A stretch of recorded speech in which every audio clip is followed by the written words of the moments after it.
আসসালামু আলাইকুম ও রহমতুল্লাহি ওবারাকাতুহ। সম্মানিত দর্শক মণ্ডলী, আজকে আমরা চলতেছি আপনাদেরকে দেখানোর উদ্দেশ্যে চট্টগ্রামের ঐতিহ্যবাহী পতেঙ্গা সমুদ্র সৈকত সি বিচ। তো আমরা চলে আসলাম চট্টগ্রামের পতেঙ্গা সমুদ্র সৈকত সি বিচে। তো আপনারা দেখতেই থাকুন, এখানে বিভিন্ন ধরনের জিনিস। তো আমরা আস্তে আস্তে পা করে হেঁটে যাচ্ছি।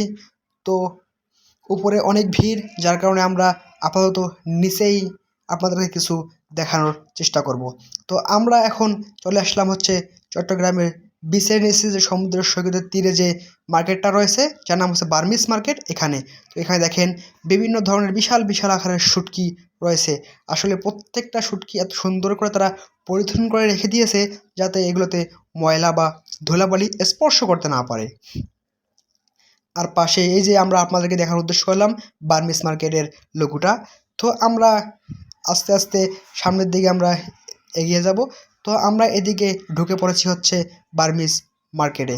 তো এখানে রয়েছে সব থেকে বিভিন্ন ডিজাইনের সামুদ্রিক শামুক দিয়ে বিভিন্ন ডিজাইনের ঘর সাজানো জিনিস এবং মহিলাদের ড্রেস। তো আমরা আস্তে আস্তে এগিয়ে যাচ্ছি আপনাদেরকে দেখানোর জন্য। দেখেন কত সুন্দর সুন্দর জিনিসপত্র। এখানে আমাদের সাথে আজকে আছেন হচ্ছে আমাদের মিজান ভাই এবং আমি মোহাম্মদ মাফিকুল ইসলাম এবং শাহিন ভাই, চানমিয়া ভাই, হাবিবুর রহমান ভাই। তো এখানে দেখেন, এখানে একটা জিনিস আমরা খেয়াল করলাম যে কড়ি, এখানে শামুকের যে কড়িগুলো রয়েছে। তো এখানে আমি বললাম যে কড়িগুলো দিয়ে কী করে, সাপ ধরে। আমি বলি সাপের কড়ি এখানে কেন? দেখেন এখানে কত কাঠ দিয়ে সুন্দর করে একটা বানানো হয়েছে হাঙ্গর মাছ। তো হাঙ্গর মাছটা ওয়াও ওয়াও লাগতেছে। তো এপাশে আমাদের চানমিয়া ভাই বলতেছে এত সুন্দর একটা মাছ এটা কীভাবে বানিয়েছে।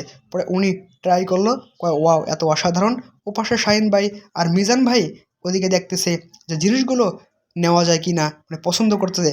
আসলে এখানে যদি কোনো মেয়ে মানুষকে নিয়ে যাওয়া যায় অসাধারণ জিনিসপত্র, তারা প্রত্যেকটা জিনিস পছন্দ করে ফেলবে। তো আমার একটা জিনিস পছন্দ হয়ে গেছিলো, একটা মালা। তো মালাটা দামে বনেনি, যার কারণে আমি নেইনি। তো এপাশে আরেকটা দেখা যাচ্ছে কুমির। এই শাহিন ভাইকে আমি দেখালাম, শাহিন ভাই দেখেন কুমির। এপাশে গরমের ঠেলায় মিজান ভাই পাখা দিয়ে বাতাস করতেছে, নিজের টাকা দিয়ে নয়, অপরের টাকার পাখায়। তো যাই হোক না কেন, এখানে প্রত্যেকটা জিনিস অসাধারণ। এখানে চানমিয়া ভাই বলতেছে একটা অ্যালার্ম ঘড়ি আমার নেওয়ার প্রয়োজন। আমি বললাম নিয়ে নেন, সমস্যা নাই। আর এখানে রয়েছে মেয়েদের জিব্বায় লাল ফেলানো আচার, আচার আর আচার বিভিন্ন। এখানে শামুক দিয়ে বানানো হচ্ছে নৌকা, শামুক দিয়ে প্রত্যেকটা জিনিসের ডিজাইন করা হয়েছে। ঘরে আয়না থেকে শুরু করে প্রত্যেকটা জিনিস শামুকের করে দেওয়া হয়েছে। তো আপনারা যাই বলেন না কেন, আসলে মার্কেটটা অসাধারণ। যারা যাবেন পকেটে টাকা পয়সা বেশি করে নিয়ে যাবেন। এক কথায় টাকা ছাড়া এই মার্কেটে কোনো কিছু কিনতে পারবেন না। অবশেষে অ্যালার্ম ঘড়ির কথা বলছিলাম, চানমিয়া ভাইয়ের পছন্দ হয়ে গেল অ্যালার্ম ঘড়ি। তো অ্যালার্ম ঘড়ি চানমিয়া ভাই দেখতেছে, সবাই বলল না ঠিক আছে, তো এখানে দামাদামি করে নিয়ে নেন।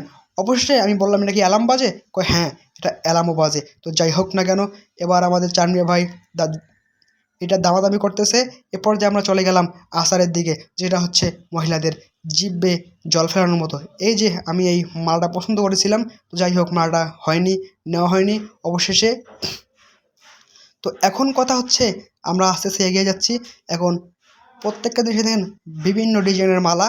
এখানে আসলে ফুল টুল প্রত্যেকটা জিনিস রয়েছে, ছোটো বাচ্চাদের খেলনা, মহিলাদের ডিজাইন, ওয়ালমেট এবং বিভিন্ন ধরনের জিনিসপত্র। এটা স্থান হচ্ছে আপনার চট্টগ্রামের ঐতিহ্যবাহী পতেঙ্গা সমুদ্র সৈকতের বিচের নিচে, যার নাম হচ্ছে সি বিচ। মার্কেটের নাম হচ্ছে বার্মিস মার্কেট। তো আপনারা আসুন, দেখে দেখে প্রত্যেক জিনিস কিনতে পারবেন। চানমিয়া ভাই বলতে চাই এটা কি, আমি একটা হেলিকপ্টার নিলাম। তো হেলিকপ্টার কথা আমি বলতেছিলাম, তো হেলিকপ্টারটা আমি বলতেছি এটা উড়ে, আরও কত সুন্দর সুন্দর পুতুল। তো এবার সে হেলিকপ্টার তো অনেক সুন্দর একটা হেলিকপ্টার। আমি জানি ভাইকে বললাম এটা নিয়ে নেন। মিজান ভাই, শানমির ভাই দেখতেছে প্রত্যেকটা জিনিস। তো আমি এই পাশে চলে আসলাম, দেখি হাবিবুর ভাই, মিজান ভাই, শাহিন ভাই ঘড়ি দেখতেছে আসলে ঘড়ি পছন্দ হয় কিনা। তো অবশেষে তারা ঘড়ি পছন্দ করতে করতে একটা ঘড়ি পছন্দ করে ফেললো। তো সেই ঘড়িটা তারা এখন দেখবে, ওরা তা দেখতেছে। এ পর্যায়ে আমি যাই হোক না কেন কিছু হালকা পাতলা জিনিস নিয়ে নিলাম, যেটা হচ্ছে আমার পরিবারের জন্য আমার পছন্দ হয়েছে, যার কারণে আসলে জিনিসগুলো অসাধারণ। মন চায় সবগুলোই কিনি, কিন্তু হাতে টাকার অভাব। যাই হোক না কেন, আজকে এই পর্যন্তই। আপনাদের সঙ্গে পরবর্তী ভিডিও দেখা হবে। এই পর্যন্ত, আল্লাহ হাফেজ।